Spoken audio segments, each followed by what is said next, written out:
अस्सलाम वालेकुम। हमने बंगाली मिठाई की बायोग्राफ़ी पढ़ी और आज हम उसकी एक्सरसाइज सॉल्व करेंगे। फर्स्ट क्वेश्चन है ट्रू और फॉल्स।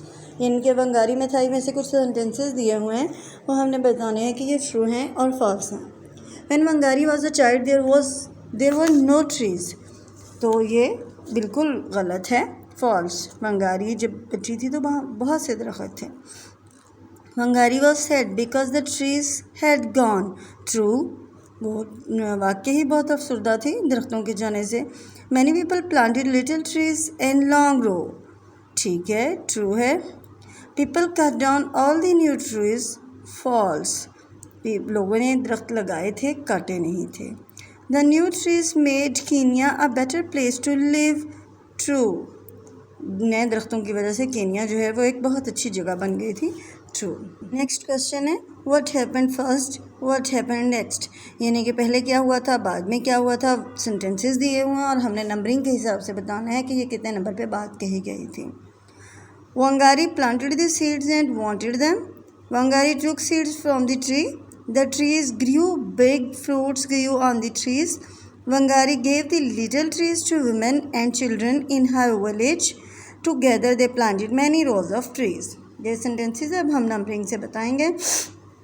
पहले क्या हुआ था, Wangari took seeds from the trees. Second number पे Wangari planted the seeds and watered them. Third पे Wangari gave the little trees to women and children in her village. Fourth, together they planted many rows of trees. Fifth पे the trees grew big, fruit grew on the trees. ये इतने number पे यानी कि 1 2 3 4 5 sentences हैं जो हमने numbers के हिसाब से अरेंज किया और मैंने आपको नंबरिंग भी बता दी और रिटन फॉर्म में पिक में भी मौजूद है। नेक्स्ट है राइट योर ऑटोबायोग्राफी। अब हमने देखते हैं कि ऑटोबायोग्राफी कैसे लिखते हैं। अब biography is the true story of someone's life. Biography क्या होती है, जो हमने वंगारी मिठाई की पढ़ी वो बायोग्राफी है, यानी किसी की सच्ची कहानी, किसी की ज़िंदगी के बारे में सच्ची कहानी जो है वो कोई दूसरा लिखे, इसको बायोग्राफी कहते हैं। An autobiography is the story of your on life. और ऑटोबायोग्राफी होती है कि जब अपनी ज़िंदगी के बारे में आप लिख रहे हो वो ऑटोबायोग्राफी होती है। इन योर ऑटोबायोग्राफी राइट, जब आप अपनी ऑटोबायोग्राफी लिखोगे तो आपने को कौन कौन सी चीज़ों की ज़रूरत होगी जो आपने लिखनी होगी।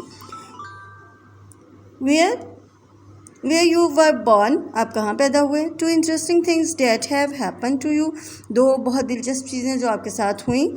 How old you were when each thing happened, और कितने बड़े थे आप जब ये वो दो चीज़ें आपके साथ वाक़या हुई। What you would like to do when you grow up, आप क्या करोगे जब आप बड़े होगे। तो ये आपकी अपनी ऑटोबायोग्राफी होगी। Try to write it. Now look what I can do। अब हम देखेंगे कि हमने पूरे लेसन में, पूरे चैप्टर में क्या पढ़ा और हम क्या क्या कर सकते हैं। I can talk about rules, मैं रूल्स के बारे में बात कर सकता हूँ। I can talk about trees and why are important, दरख्तों के बारे में बात कर सकता हूँ और दरख्त क्यों अहम हैं। I can read words with the long O sound and the spelling O W, यानी कि ओ डब्ल्यू और ओ लॉन्ग साउंड के बारे में पढ़ सकता हूँ। I can go shopping for plant and trees, plants और फ्रूट्स के बारे में बात कर सकते हैं। I can go shopping for plants and fruit. I can read and discuss a biography, जैसे कि हमने पूरे लेसन के अंदर रूल्स पढ़े, इम्पोर्टेंस ऑफ ट्रीज़ पढ़ी, ओ साउंड और ओ डब्ल्यू पढ़ी। उसके बाद हम एट मार्केट हमने पढ़ा, उसमें प्लांट्स और फ्रूट की ख़रीदारी पढ़ी।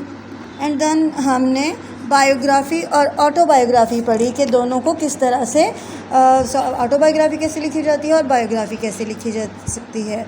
स्टे ब्लेस्ड, अल्लाह हाफ़िज़।